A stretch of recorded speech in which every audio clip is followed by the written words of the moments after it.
Brigadier Pratap, आप पर RPC धारा 304 और आर्मी एक्ट सेक्शन 69 के तहत कल्पेबल होमिसाइड का आरोप लगाया जाता है। You are to be taken into immediate custody. Custody? सॉरे मूवी तो आप सबने जरूर देखी होगी और उस मूवी के कोर्ट मार्शल वाली एपिक सीन भी आपको जरूर याद होगी कि आखिर किस तरीके से राहुल बोस ने के मेनन को कोर्ट मार्शल के कैटेगरी में खड़ा किया और उन्हें कल्प्रिट घोषित किया। और भी कई सारी मूवीज में आपने कोर्ट मार्शल वाला सीन जरूर देखा होगा, पर क्या एक्चुअली में कोर्ट मार्शल ऐसे ही होता है? क्या होता है आखिर कोर्ट मार्शल? स्वागत है आप सबका डिफेंस नॉलेज की सीरीज में अगले नए वीडियो में। एवरी संडे में आपके लिए कुछ स्पेशल डिफेंस की अपडेट लेके आता हूँ, तो बहुत सारे मिथ एंड कंफ्यूजन जो आपके अंदर होते हैं उनको हम जड़ से खत्म करते हैं। आज का वीडियो इंटरेस्टिंग भी है क्योंकि जितने भी हमारे जैग एंट्री के कैंडिडेट हैं, जज एडवोकेट जनरल एंट्री के, उनके लिए ये वीडियो काफी काम का है और उन्हें एग्जैक्टली समझ में आएगा आखिर कोर्ट मार्शल की एग्जैक्ट प्रक्रिया क्या होती है और सभी डिफेंस एस्पिरेंट को इसके विषय में जानना बहुत जरूरी है। कोर्ट मार्शल के बारे में आप सबने थोड़ा बहुत सुना होगा और बॉलीवुड मूवीज में भी आपने अक्सर इस चीज को देखा है कि कोर्ट मार्शल को किस तरह से दिखाया जाता है, उसकी प्रोसीडिंग क्या होती है। वो पूरी तरह से सही नहीं है जो भी प्रोसीडिंग आपको बॉलीवुड मूवीज के अंदर देखने को मिलता है।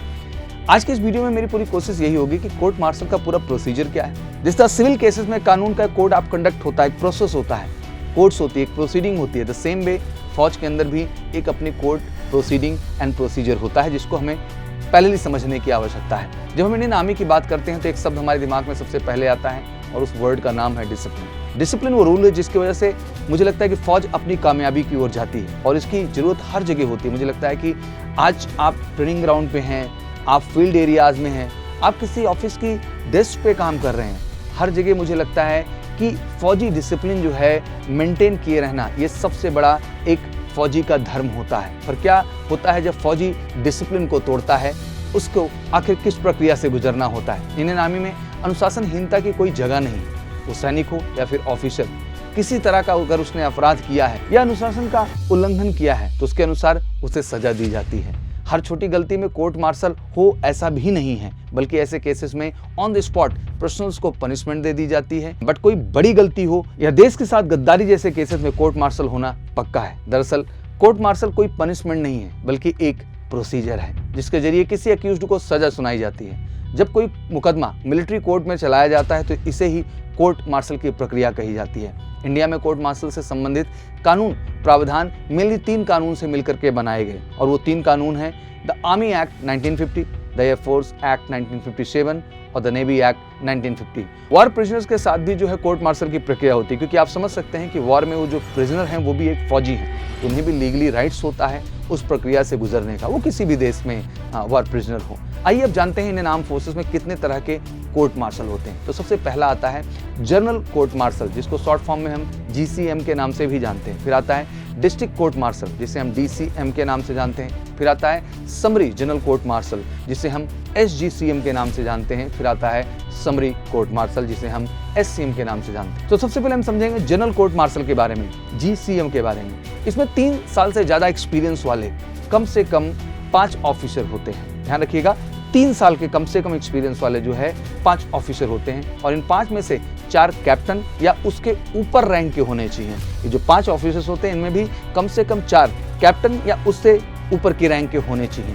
GCM में सभी रैंक के पर्सनल्स, सैनिक और ऑफिसर्स दोनों को सजा दी जाती है और इसमें फांसी या उम्र कैद की भी सजा दी जा सकती है। फिर दूसरा आता है आपका डिस्ट्रिक्ट कोर्ट मार्शल जिसे आप DCM जानते हैं। इनका पैनल 2 साल से ज्यादा एक्सपीरियंस वाले कम से कम 3 ऑफिसर से मिलकर बनता है और इसमें JCO एंड अदर रैंक को सजा दी जाती है। दैट मीन इसके अंदर ऑफिसर रैंक के पर्सनल्स को सजा नहीं दी जा सकती है। थर्ड आता है आपका समरी जनरल कोर्ट मार्शल जिसे आप SGCM के नाम से जानते हैं।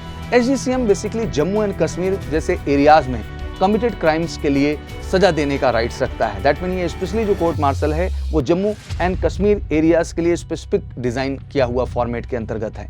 चौथा आता है आपका summary court martial SCM। SCM इन सबसे अलग होता है। वार या इमरजेंसी के दौरान जनरल कोर्ट मार्शल का टाइम नहीं होता है, इस वजह से कमांडिंग ऑफिसर ही कार्रवाई करके सजा देते हैं। इंडियन आर्मी एक्ट के मुताबिक आर्मी कोर्ट मर्डर और रेप के अलावा सभी केसेस में पनिशमेंट देती है, जबकि मर्डर और रेप के केसेस में सिविल कोर्ट सजा सुनाती है। तो आइए जानते हैं आखिर कोर्ट मार्शल का प्रोसीजर एग्जैक्टली है क्या। जब सेना किसी अक्यूज्ड के खिलाफ किसी आरोप की जांच कराना चाहती है तो पहले इसके लिए COI यानी कोर्ट ऑफ इंक्वायरी का गठन करती है। यह स्टेप पुलिस द्वारा एफआईआर दर्ज करने के समान है। जिस तरीके हमारे सिविल लाइफ में हम सिंपल थाने में एफआईआर दर्ज करते हैं पुलिस के सामने, या पुलिस एफआईआर दर्ज करती है, इसी तरीके फौज में भी जो पहली प्रक्रिया होती है वो COI ही होती है। That mean court of inquiry का गठन होता है। कोर्ट ऑफ इंक्वायरी कंप्लेन की जांच करती है, लेकिन अक्यूज्ड को सजा नहीं दे सकती है। COI गवाहों के बयान दर्ज करता है, जो code of criminal procedure CRPC की धारा 161 के तहत एक पुलिस अधिकारी द्वारा गवाहों की जांच के बराबर है। दैट मीन ये जो प्रोसीजर होती है इस तरह होती है कि जिस तरीके एक सिंपल जो पुलिस अधिकारी होता है, एक इन्वेस्टिगेटिंग ऑफिसर्स होते हैं, जिस तरह की पूरी प्रोसीडिंग करते हैं, डॉक्यूमेंटेशन करते हैं, गवाहों को इकट्ठा करते हैं, फिर उसके बाद आगे केस को कोर्ट के थ्रू प्रोसीडिंग कराते हैं, यहाँ COI का भी एग्जैक्टली यही रोल होता है। वो गवाह को, सारे डॉक्यूमेंट्स को, सारे सबूतों को इकट्ठा करते हैं और उसके बाद वो प्रोसीडिंग में चीज़ों को आगे बढ़ाते हैं। किस तरह से? COI के निष्कर्षों के आधार पर अक्यूज्ड पर्सनल के कमांडिंग ऑफिसर द्वारा एक टेंटेटिव चार्जशीट तैयार की जाती है। इसके बाद आरोपों की सुनवाई होती है। ठीक उसी तरह जैसे सिविलियन केसेस में जुड़े मामलों में मजिस्ट्रेट द्वारा आरोपों को इनिशियल सम्मन जारी किया जाता है, फिर समरी ऑफ एविडेंस रिकॉर्ड किया जाता है। एक बार यह प्रक्रिया पूरा होने के बाद जनरल कोर्ट मार्शल GCM का गठित करने का आदेश दिया जाता है। ठीक वैसे ही जैसे नागरिक मामलों के लिए न्यायिक अदालत द्वारा मुकदमा दायर किया जाता है। मामले की सुनवाई हमेशा अक्यूज्ड के सीनियर रैंक के ऑफिसर द्वारा की जाती है, जिसमें सबसे सीनियर ऑफिसर उस पैनल का हेड होता है। सिविल कोर्ट के ही तरह अक्यूज्ड किसी भी मिलिट्री लॉयर की मदद ले सकता है और जांच पूरी होने के बाद कोर्ट अपनी रिपोर्ट सीनियर रैंक ऑफिसर्स को भेजता है, जिसमें अक्यूज्ड को सुनाई गई सजा मेंशन होती है।